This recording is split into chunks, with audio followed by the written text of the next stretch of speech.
আসসালামু আলাইকুম। সবাইকে স্বাগত জানাচ্ছি গ্লোবাল ভিউজে। আপনাদের সঙ্গে আছি আমি তাসনিম হোসাইন। আজ জানাবো আন্তর্জাতিক গণমাধ্যমে আলোচিত সংবাদ ও বিশ্লেষণ। শেষ পর্যন্ত গাজা উপত্যকার হৃৎপিণ্ড নেতজারিম করিডোর ছাড়তে বাধ্য হল ইসরায়েল। গাজা দখলের লক্ষ্য নিয়ে তৈরি করিডোর হাতছাড়া হওয়াকে ইসরায়েলের বিপর্যয় হিসেবে বিবেচনা করছেন বিশ্লেষকরা। এদিকে গাজার মালিকানা নিতে চাওয়ার উদ্ভট পরিকল্পনার কথা আবারও জানিয়েছেন মার্কিন প্রেসিডেন্ট। এই ইস্যুতে ফিলিস্তিনের পক্ষে কঠোর অবস্থান নিয়েছে সৌদি আরব, মিশর ও তুরস্ক। গাজা নিয়ে এই উত্তেজনার মধ্যে পশ্চিম তীরে হামলা চালাচ্ছে ইসরায়েল। শক্ত হাতে দখলদারদের প্রতিহত করছেন ফিলিস্তিনি যোদ্ধারা।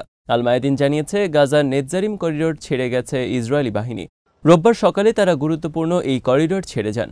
আগ্রাসন চালানোর সময় উত্তর ও দক্ষিণ গাজাকে ভাগ করে মাঝ বরাবর ইসরায়েল থেকে ভূমধ্যসাগর পর্যন্ত ৬ কিলোমিটার দীর্ঘ এবং ২ কিলোমিটার প্রশস্ত এই করিডোর তৈরি করেছিল ইসরায়েল।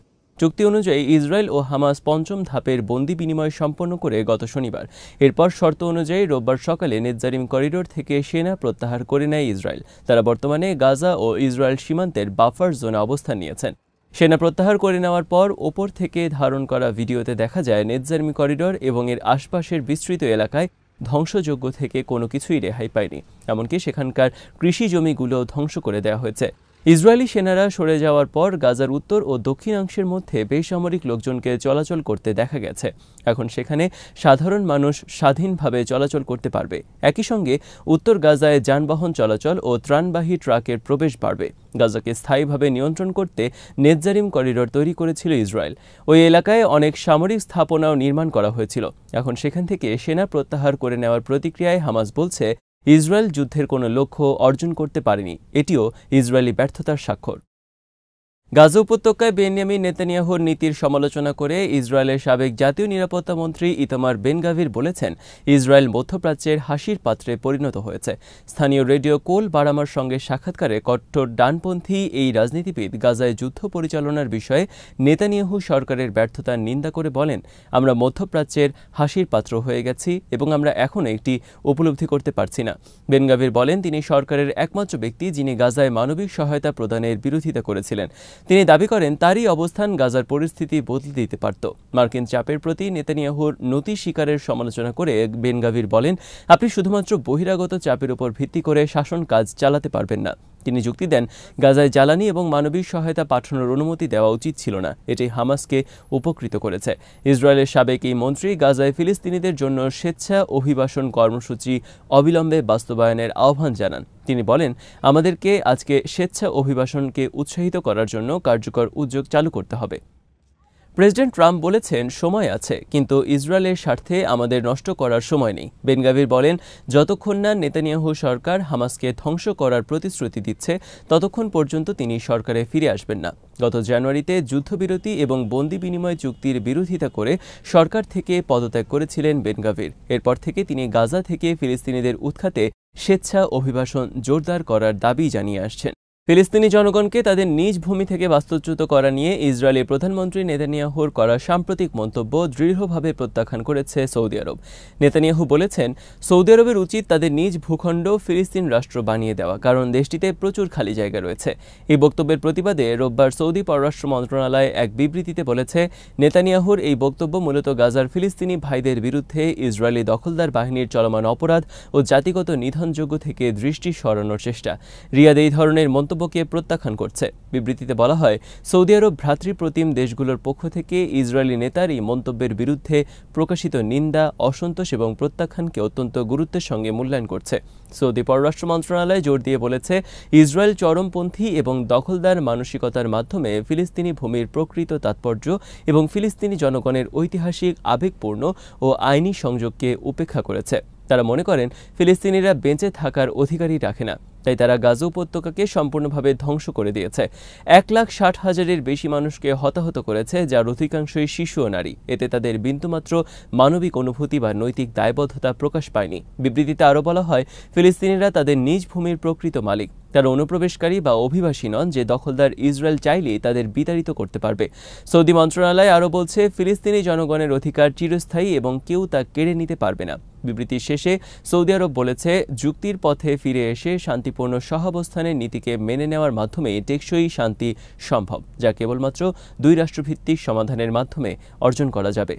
সৌদি আরবের ভিতরে স্বাধীন ফিলিস্তিন রাষ্ট্র প্রতিষ্ঠার ইসরায়েলি পরামর্শ এবং ফিলিস্তিনিদের সরিয়ে নিয়ে গাজাকে পরিষ্কার করার মার্কিন পরিকল্পনাকে উপহাস করেছেন সৌদি শুরা কাউন্সিলের সদস্য ইউসুফ বিন ত্রাদ আল সাদুন।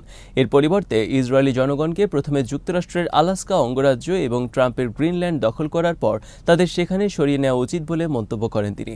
সৌদি আরবের সংবাদ মাধ্যম ওকাজে লেখা এক প্রবন্ধে আল সাদুন এই মন্তব্য করেন। এতে তিনি ট্রাম্পের মধ্যপ্রাচ্য নীতির সমালোচনা করে বলেন, মধ্যপ্রাচ্য নিয়ে ট্রাম্পের বিভিন্ন বেপরোয়া সিদ্ধান্তে বিশেষজ্ঞদের পরামর্শ উপেক্ষা করা হচ্ছে এবং সংলাপের পরিবেশ ধ্বংস করে দেওয়া হচ্ছে। সৌদি শুরা কাউন্সিলের এই সদস্য বলেন, জায়নবাদী ও তাদের মিত্ররা রিয়াদকে নিজেদের স্বার্থে ব্যবহার করতে পারবে না। আল সাদুন বলেন, যুক্তরাষ্ট্রের এই নীতি সার্বভৌম একটি ভূখণ্ডের অবৈধ দখল এবং সেখানকার অধিবাসীদের জাতিগত নির্মূলের চেষ্টার নামান্তর।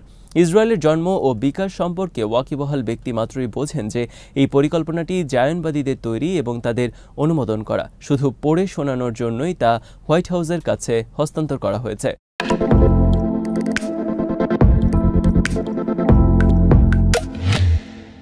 আবারও গাজা নিয়ন্ত্রণ নেওয়ার উদ্ভট পরিকল্পনার কথা বলেছেন ডোনাল্ড ট্রাম্প। রোববার নিউ অরলিন্সে যাওয়ার পথে এয়ারফোর্স ওয়ানে সাংবাদিকদের ট্রাম্প বলেন, গাজা উপত্যকা কিনে নেয়ার এর মালিকানা নিতে যুক্তরাষ্ট্র প্রতিশ্রুতিবদ্ধ।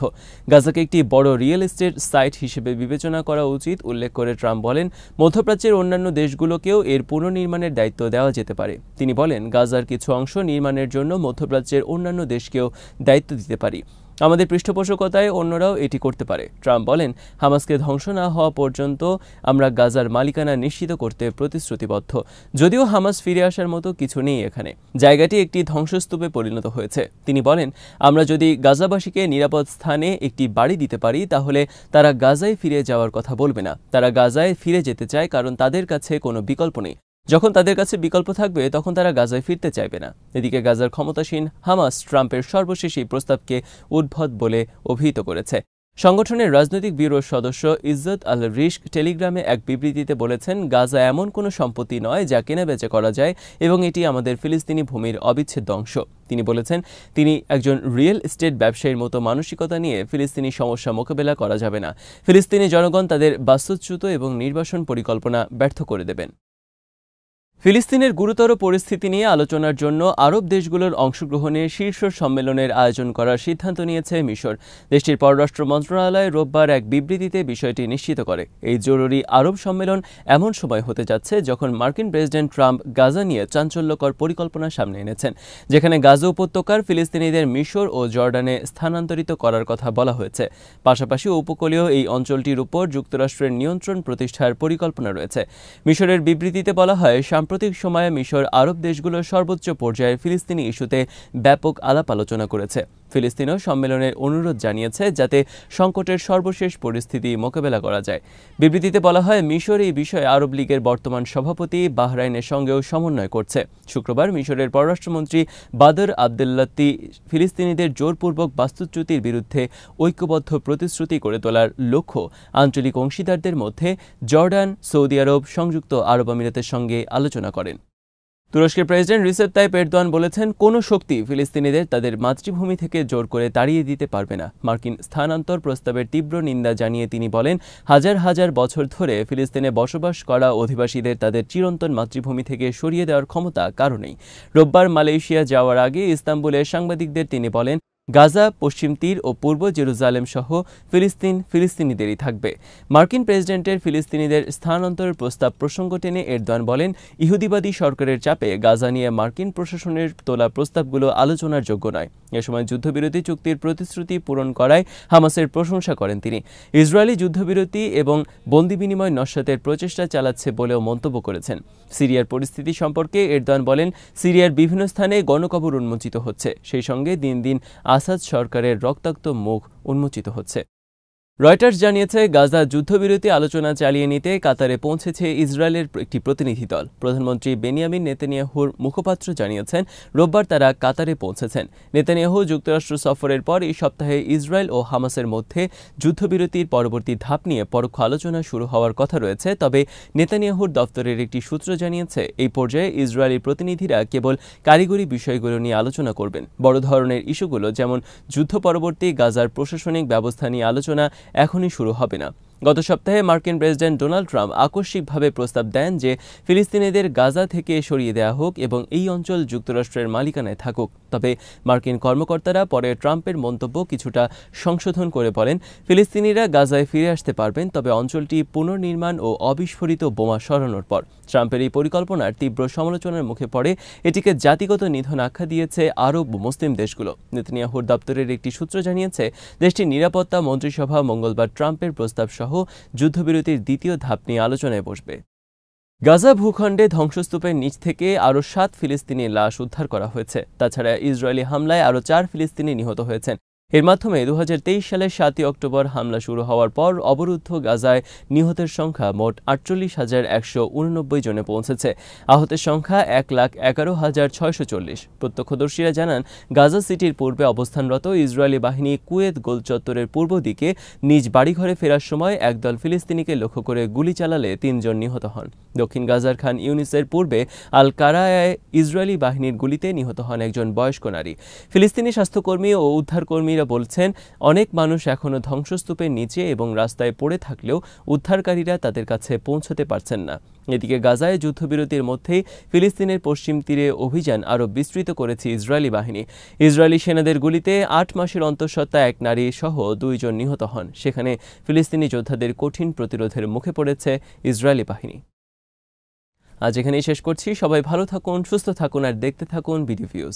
চ্যানেলটি ভালো লাগলে সাবস্ক্রাইব করুন, সংযুক্ত থাকুন আমাদের ফেসবুক পেজে। আল্লাহ হাফেজ।